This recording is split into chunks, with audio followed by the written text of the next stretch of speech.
आज सुबह 6:30 बजे के करीब मंगलवार है। मैं गंगा घाट पर बैठा हुआ था, यहाँ गीता भवन के सामने। तो एक स्वामी जी आ गए, उनसे जो बातचीत हुई बहुत ही अच्छी लगी मुझे। मैं आपसे शेयर करना चाहता हूँ कि इन स्वामी जी की बातों पर विचार कीजिए, आपको बहुत अच्छा लगेगा।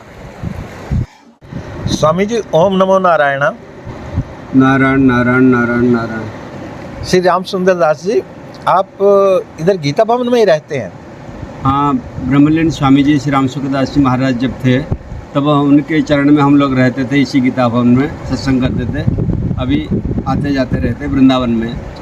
अच्छा, वृंदावन भी जाते हो आप? हाँ, वृंदावन श्री राम सेवाश्रम में। अच्छा, फिर स्वामी राम सुखदास जी से आप मिले होंगे, तो उनकी कोई बात बताइए हमें, दर्शकों के लिए। देखो भैया, स्वामी जी का इस धरती को एक देन है जो गीता साधक संजीवनी टीका है जी। ये गोरखपुर से निकलता है। ये मानव मात्र के कल्याण के लिए ही स्वामी जी अपने भगवान की कृपा से लिखा है। और महाराज का कहना है मनुष्य का खास दो काम है। क्या? एक तो भगवान का स्मरण करना, उनको अपना मानकर, और दूसरा सेवा। क्योंकि 4 से 3 तो सेवा कर रहे हैं। गंगा मैया देखो नदी रूप में सेवा कर रहे हैं, और वृक्ष देवता सेवा कर रहे हैं, गोमाता सेवा कर रहे हैं। और मनुष्य केवल है अपने स्वार्थ में लगे हैं। इसीलिए मनुष्य को अपना स्वार्थ बुद्धि छोड़ के भगवत सेवा मानकर सबका, प्राणी मात्र की सेवा करना चाहिए। एक स्वामी जी ये बताइए, साधक संजीवनी में मेन है क्या? 2-4 शब्दों में बताइए। साधक संजीवनी को आपको क्या बताऊं, हनुमान जी मेरे याद आ गए, क्योंकि आज मंगलवार है। आपको पता है जब मेघनाद ने बाण लगाया था, लक्ष्मण जी मूर्छित हुए थे, उसी समय हनुमान जी गंधमार्दन पर्वत लाने के लिए गए थे। तो उसी प्रकार ये जो मूर्छित प्राणी है ना, मूर्छित प्राणी कौन है? जो भगवान को अपना न मानकर शरीर संसार को अपना मान लिया, वही मूर्छित प्राणी है। वो विपरीत दिशा में जा रहे हैं। तो साधक संजीवनी आपको मार्ग दिखाया गया कि ये मनुष्य शरीर क्यों मिला। मनुष्य शरीर केवल भगवान कृपा करके देते हैं। गोस्वामी लिखे हैं, कबहु का करुणा करी नर देही। ये मनुष्य शरीर केवल आत्म कल्याण के लिए मिला है, ना कि भोग में फंसकर फिर जन्म मरण में जाने के लिए। इसलिए साधक संजीवनी जो पढ़ेगा उनको खुद पता चल जाएगा कि साधक संजीवनी क्या है। क्या बात। एक स्वामी राम सुखदास जी की कोई जीवन की घटना बताइए। जीवन की घटना एक बता देता हूँ जी। पूज्य स्वामी जी का जो लेख लिखते थे धवन जी महाराज, वो 3 बजे से जाके पहुँच जाते थे, रात 3 बजे कमरा में, ठीक 3 बजे। तो एक बार धवन जी महाराज जी के मुख से हम सुना है, वो कहा करते थे, उसी दिन मैं जब कमरा में पहुंचा, मैं तो पहले से पहुंच जाता हूं, लेकिन स्वामी जी एक बड़ा प्रेम से मग्न थे, आँख बंद था, तो मैं उनको डिस्टर्ब नहीं किया। फिर जब महाराज का आँख खोला, वो बोले मेरे को पूछा कि आप कब से आ गए? तो धवन जी महाराज बोले मैं तो समय पर आ गया। तो फिर धवन जी महाराज को प्रश्न करते थे, क्या पूछना है पूछो। तो धवन जी महाराज कहा करते थे कि मैं उसी दिन पहला प्रश्न पूछा कि महाराज आज जो आनंद है, ये आनंद का बारे में कुछ बताइए, हमको समझ नहीं आ रहा है। तो फिर महाराज बोले चलो और कुछ पूछो। तो फिर आग्रह किए। तो महाराज बोले कि मेरा पेट में भयंकर दर्द है, इसीलिए मैं हंस रहा हूँ। क्योंकि जो भगवत बुद्धि में रह जाते हैं ना, गीता का 7वां अध्याय का 19 श्लोक में आया है, बहुना जन्मनां ते ज्ञानवानां प्रपद्यते वासुदेव सर्वमिति समाहत्वा सुदुर्लभ। ये जीवन में था उनका।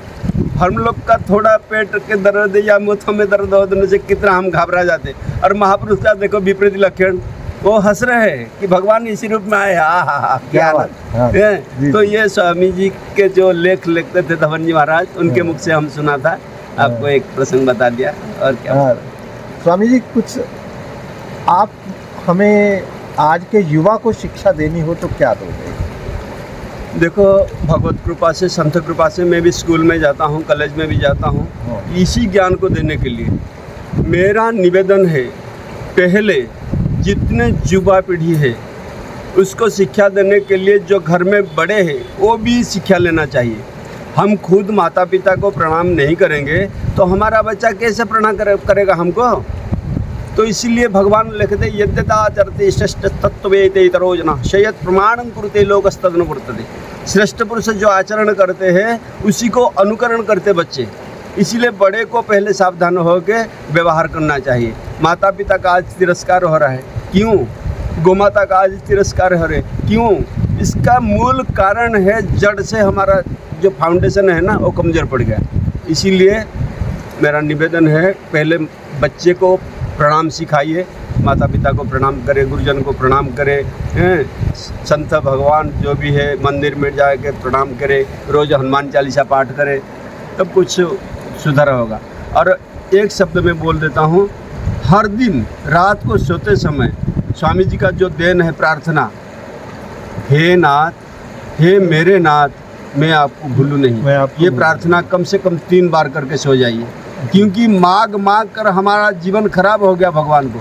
क्या माता को पता नहीं आगे ठंडी है, उनको स्वेटर बनाना है? तो जब लौकिक माता इतना ध्यान रखता है, जो जगत के माता पिता जगन्नाथ, वो क्या ध्यान नहीं रखेंगे हमारा? बिल्कुल ध्यान रखेंगे। तो इसीलिए बहुत बात है, हरि आनंद हरि कथानंद, मन में बहुत प्रेरणा आ रहा है। लेकिन मेरा निवेदन है, आप गंगा किनारे मेरे को पूछे हैं, गंगा मैया की महिमा थोड़ा सुन लीजिए जी। गंगा मैया की महिमा में स्वामी जी कहा करते थे, शरीर 24 घंटा में जा रहा है, जिसका भी जाएगा 24 घंटा में जाएगा। इसीलिए स्नान करने के बाद गंगा जल घर में रखे, अपने आप पा लीजिए, 24 घंटा वो पड़ा रहेगा, उसी समय तो कभी प्राण जाएगा ना, इसलिए आपका कल्याण हो जाएगा। जी जी। एक स्वामी जी कुछ गीता के विषय में संक्षिप्त में बताइए, गीता की जो आज युवा को गीता के विषय में आप क्या कहना चाहेंगे? देखो, गीता का सार स्वामी जी बता दिए संक्षिप्त से, मैं भी संक्षिप्त से बताना चाह रहा हूँ जी। एक पंचामृत स्वामी जी निकला है जी, जो गीता, रामायण, भागवत, भक्तचरित, मेरे को लगता है जो गोपी प्रेम है ना जी जी। हाँ, गोपी ध्वजा है प्रेम का, जी जी, उसी का निचोड़ है। अच्छा जी, आप थोड़ा ध्यान से सुनिए जी। स्वामी जी कहा करते थे, पहले हम अपने को जो शरीर मान रखा है, मैं पुरुष हूँ, मैं स्त्री हूँ, ये कुछ नहीं, ये केवल लीला है जी। मूल में हम सब भगवान के हैं। जी जी, ठीक है जी। ये नंबर 1, मैं भगवान का हूँ। मैं भगवान का हूँ। दूसरा, मैं जहाँ भी रहता हूँ भगवान के दरबार में रहता हूँ। मैं जहाँ भी रहता हूँ भगवान के दरबार में रहता हूँ। जी। तीसरा, मैं जो भी शुभ काम करता हूँ भगवान का काम करता हूँ। मैं हर काम भगवान का ही काम करता हूँ। उसमें शुभ काम की तरफ मन जाएगा, अशुभ में नहीं जाएगा, क्योंकि भगवान का हम हो गए ना, हमारा अशुभ काम किसे होगा? हमारे द्वारा। क्या बात? चौथा, हम जो शुद्ध सात्विक प्रसाद पाते हैं भगवान का प्रसाद पाते हैं। आप प्याज, लहसुन, मछली, अंडा मंडा ये कुछ नहीं, क्योंकि भगवान उसको ग्रहण नहीं करते। भगवान वो मांसाहारी प्राणी के लिए, हम मनुष्य है, इसलिए शुद्ध सात्विक पाना चाहिए भगवान को भोग लगा के। और 5वां क्या है? भगवान का दिया हुआ प्रसाद से मैं भगत जन की सेवा कर रहा हूँ। जैसे आप मेरे को अभी पूछ रहे हैं, मेरे को भगवत कृपा से संत समागम मिला तो मैं 2 शब्द याद रखा हूँ, इसीलिए आपको दे रहा हूँ, झूठन को परस दिया आपको। इसीलिए जिसके पास जो ज्ञान है उसको बांटना चाहिए, ज्ञान बांटने से बढ़ता है। इसीलिए मेरा निवेदन है आप लोग। स्वामी जी, आपने जो कहा वो ये युवा के लिए तो ये कहा, ये पंचामृत है। हाँ, माँ बाप को भी सीखना होगा कि बच्चों को क्या सिखाना है, और बच्चों को सिखाना होगा, तभी हमारा भारत महान बन पाएगा। हम सनातन का रक्षा कर पाएंगे और राष्ट्र को बचा पाएंगे। बहुत बहुत धन्यवाद स्वामी जी, आपने बहुत सी अच्छी बातें युवा पीढ़ी के लिए बताई। माता पिता के ऊपर घर में गुजर है दादी माँ, तो माता पिता रोज प्रणाम करे तो बच्चे देख देख के सिखाएगा जी। उनको बोलना नहीं पड़ेगा कि मेरे को प्रणाम करो। जी जी जी। इसीलिए भगवान जो गीता उपदेश दिए है, साधक संजीवनी अपने अपने घर में एक रखिए, यही मेरा अंतिम प्रार्थना है। जय जगन्नाथ। जय जगन्नाथ। जय गंगा मैया। जय गंगा मैया। जय श्री राम। जय श्री राम। हरि बोल, हरि बोल, हरि बोल, हरि बोल।